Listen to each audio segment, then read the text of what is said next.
Good day, ladies and gentlemen.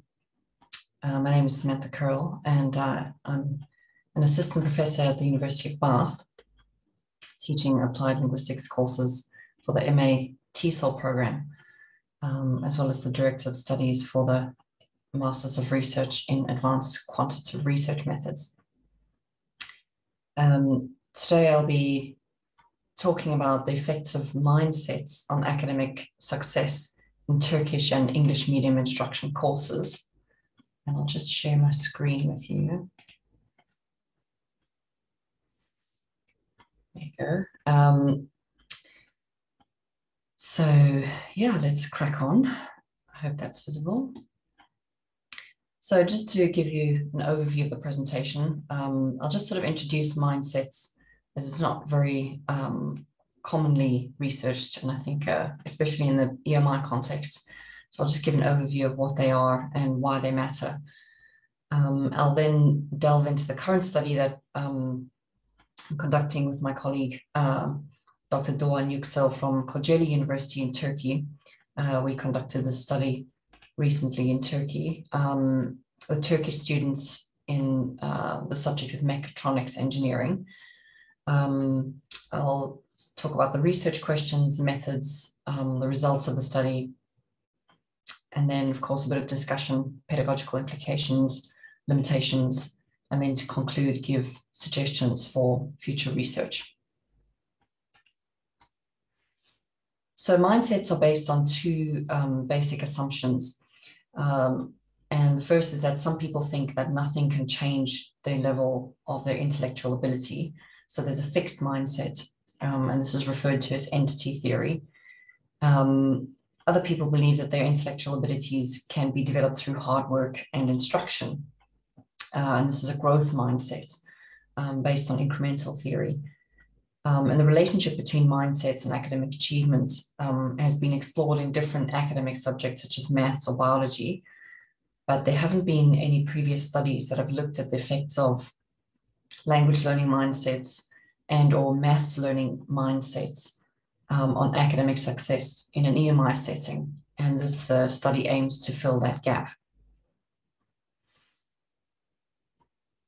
It's argued that mindsets determine how individual learners approach learning. And this is important because how a learner approaches their learning regulates their setting of their learning goals, the use or not using learning strategies, the deployment of effort in a specific field, and it may have a direct impact on academic success. And empirical research has shown that a growth mindset tends to contribute to academic success, both directly as well as indirectly. And this is important, particularly in an EMI context, with the additional variable of using a different medium of instruction. We thought it would be interesting to look at which type of mindset might affect EMI learning.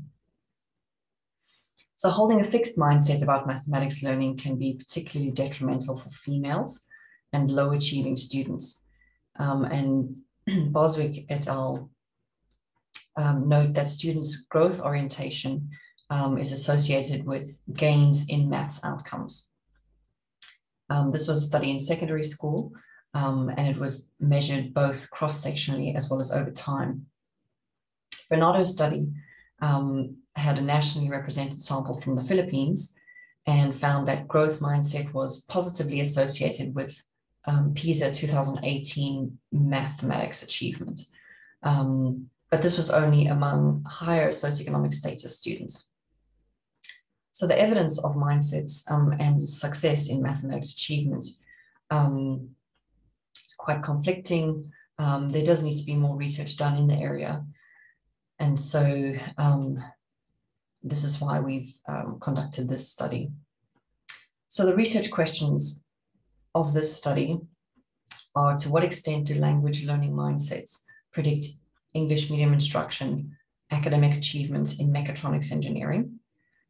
And then to what extent do maths learning mindsets predict EMI academic achievement in mechatronics engineering? But we also looked at TMI academic achievement in mechatronics engineering. And so having this element of language learning mindsets, since the medium of instruction is not the student's first language, we thought that these might have an influence on academic achievement, but then particularly with the elements of mathematics in mechatronics engineering, we want to look at whether maths learning mindsets might also have an influence. But not only looking at EMI achievement, comparing this with TMI to see Turkish medium instruction, to see whether there was a difference there.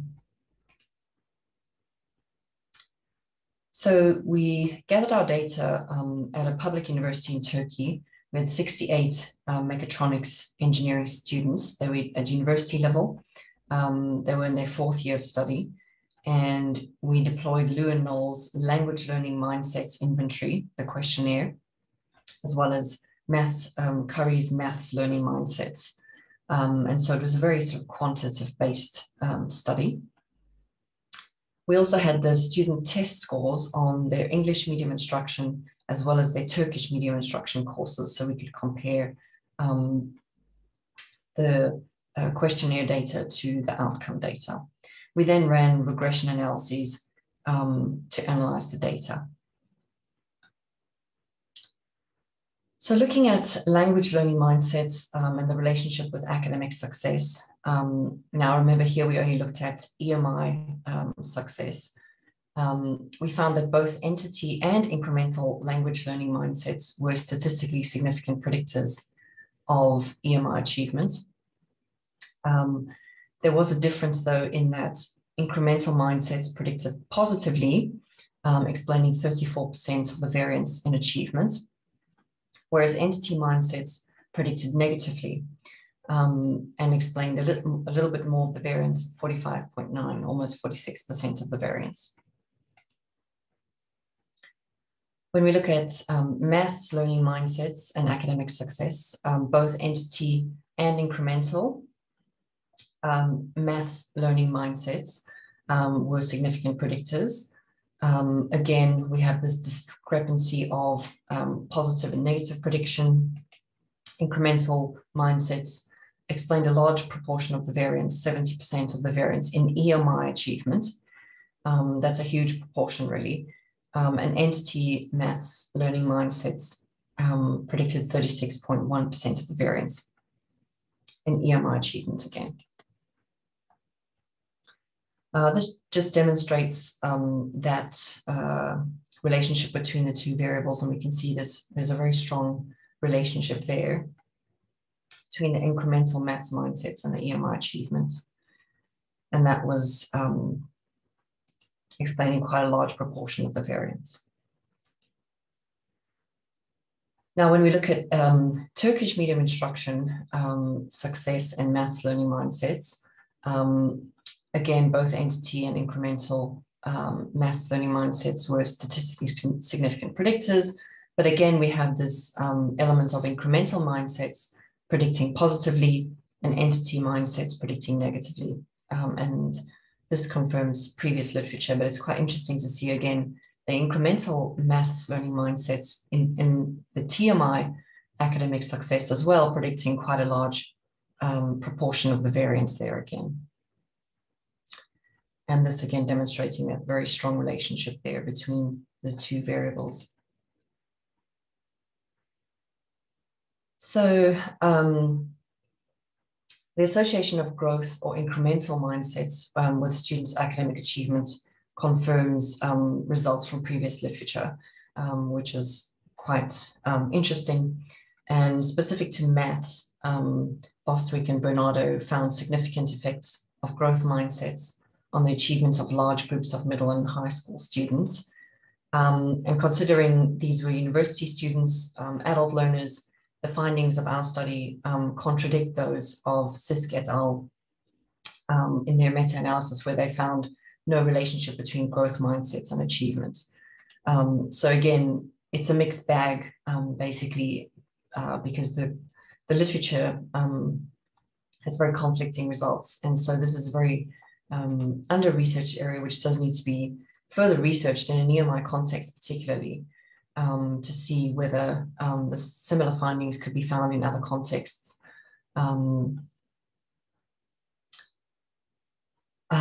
So just to recap, we found incremental or growth language learning mindsets predicted EMI achievements in a positive direction. Entity or fixed language learning mindsets predicted EMI achievements in a negative direction. And Dalton Puffer states that students, because they're unfamiliar with the L2 medium, students may not be confident about their ability to understand the subject. And so therefore they may have a fixed mindset about language learning, and it may hinder their understanding and therefore their achievement in EMI courses. And this is one explanation as to why we got these results. Future studies, however, could follow up with interview data to ask students whether they feel this way and whether they can confirm this. And that would be quite interesting to talk to students directly to ask them and see whether that will conflict or confirm these results. In terms of maths learning mindsets and TMI success, basically no matter the medium of instruction, a growth mindset in mathematics influences students' academic achievement profoundly. And just to remind you, the growth mindset is the belief that intellectual abilities can be developed through hard work and instruction. And I think this is quite an important finding, that no matter the medium of instruction, whether that's EMI or Turkish medium of instruction, there was a significant result there of students believing that no matter what, if I work hard and I study hard, I can improve my academic achievement. And this is key for STEM subjects, as Boswick highlights that sustaining a growth mindset throughout schooling may help students engage and therefore commit to STEM fields. And this is quite important, particularly, as mentioned earlier, for female students in STEM fields. So this feeling of if I put in hard work and I spend more time in my studies, I can improve, is really important to instill in students so that they don't feel like they're in a fixed state and they can't achieve anything further than where they are now. So just some concluding thoughts. Research suggests that students with fixed mindsets do not put a lot of effort in when they face difficulties, and that often brings failure and a sense of giving up. And this is obviously not what we want students to feel or to experience. When they come across challenges, we want them to face the challenges, to overcome those challenges, and to feel motivated and positive about overcoming those challenges and feel more motivated in their studies. Templar et al. Claim that the effects of implicit theories on achievement may be mediated by effort beliefs, such as believing that working hard allows one to learn better, positive effort beliefs. Similarly, Chen and Pajares demonstrate that growth mindsets, the relationship with science achievement was mediated by motivational factors. And so we've got this positive effort beliefs and motivational factors such as learning achievement goals. And these sort of self-theories or self-belief theories need to be researched in future projects to see whether this is a mediating variable and the effect of motivational factors and effort beliefs on achievement in terms of the relationship between mindsets and learning outcomes. So therefore, it would be worthwhile to examine other self-theories alongside implicit theories with regard to this relationship with achievement. So that's all for today. Thank you very much for listening. It was a very sort of short overview of our project, but I'm happy for you to get in touch about this. And if you'd like to collaborate and do projects together, that would be great. So yeah, thank you very much for watching, and yeah, I'll see you around AAAL. Thank you very much. Cheers.